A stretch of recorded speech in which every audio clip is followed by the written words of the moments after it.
De onde vem essa história de representatividade? Bom, para a gente falar de representatividade, a gente tem que voltar um pouquinho no tempo, nos fundamentos do princípio democrático, de que o governo, o poder, é exercido pelo povo. Bom, se a gente deixar todo o poder na mão de uma única pessoa, muito provavelmente essa pessoa vai abusar desse poder. Ela vai usar esse poder de uma forma tirana. Muito dificilmente ela usaria o poder de uma forma honesta, pensando no meio comum, nas pessoas, porque não haveria nenhum tipo de fiscalização. Dessa forma, a gente chegou à conclusão, depois de muito tempo, depois de muita teoria política envolvida, a gente chegou à conclusão que o melhor seria se o poder fosse exercido por vários representantes do povo. Existe na teoria do direito constitucional, na teoria da ciência política, um conceito chamado de teoria da Constituição mista. Pela teoria da Constituição mista, que tem a origem remota lá na antiguidade greco-romana, as classes sociais deveriam ser representadas por pessoas no exercício do poder. É como se fosse o seguinte: imagina um grupo de guardas municipais, todos os guardas municipais do município de Sobral. Bom, o ideal seria que essas pessoas tivessem alguém que os representasse lá, né, na administração, no governo. Porque, por exemplo, um empresário que estivesse exercendo o poder, será que ele ia trabalhar em favor dos interesses dessa categoria? Dificilmente, né? Quem está lá no poder vai trabalhar em nome daquelas pessoas que ele representa. Então, se o empresário está no exercício do poder, muito provavelmente ele vai trabalhar em favor das pessoas que ele representa. Do mesmo modo, a gente poderia pensar nas empregadas domésticas, diversos segmentos da sociedade. Se cada classe social encontra um representante seu no exercício do poder, isso favorece a democracia, porque ela estaria bem representada, cada uma dessas classes, e também favoreceria mais a igualdade, porque as diferenças existentes entre essas classes sociais, as diferenças econômicas, políticas, elas acabariam diminuindo. Haveria uma tendência de diminuir essas diferenças. De certa forma, isso nos traz um alerta, porque se nós considerarmos que nós, mulheres, somos mais de 50% da população, é estranho a gente observar em que ranking nós ficamos em termos mundiais quando o assunto é participação de mulheres na política.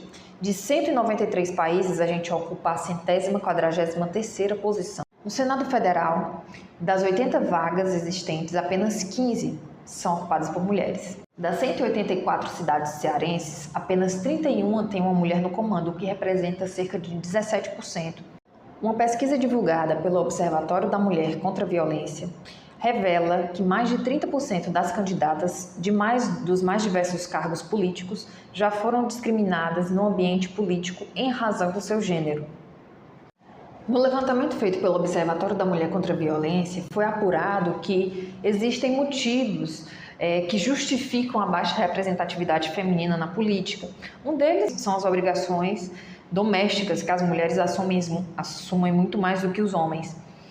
Por outro lado, a violência política de gênero também é algo que afasta as mulheres do poder.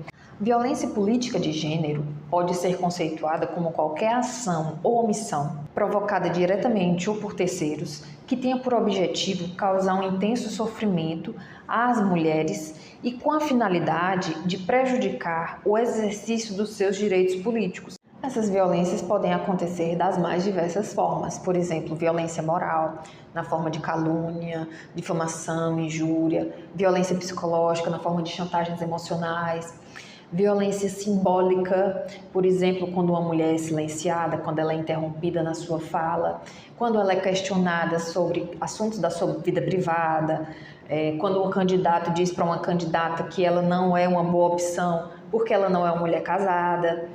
Essa violência pode ser sexual. Nós tivemos o caso da deputada Isa Pena, que foi assediada sexualmente por um colega deputado, pode ser uma violência física, ela pode ocorrer das mais diversas formas.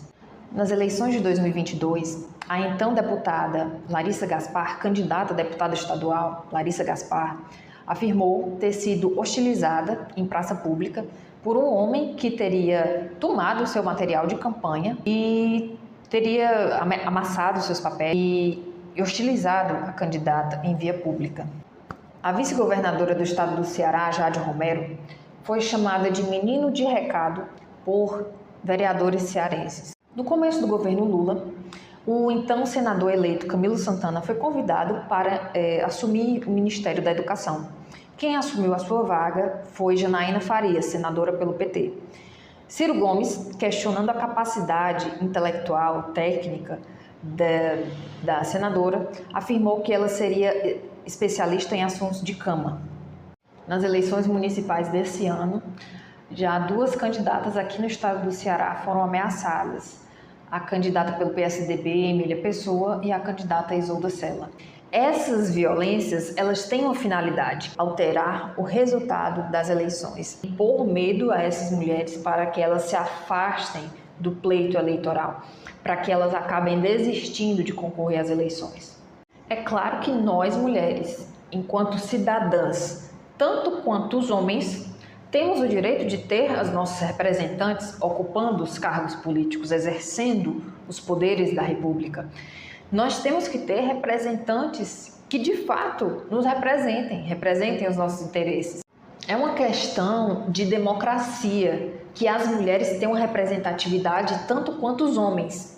E existem, do ponto de vista teórico, muitas formas de resolver esses problemas.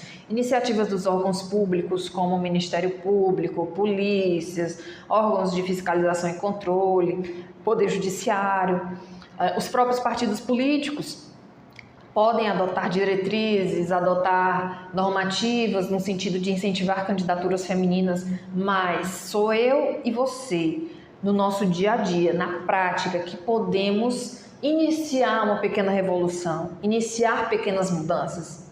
A gente pode começar votando em mulheres. Em quantas mulheres para o cargo de prefeita você já votou?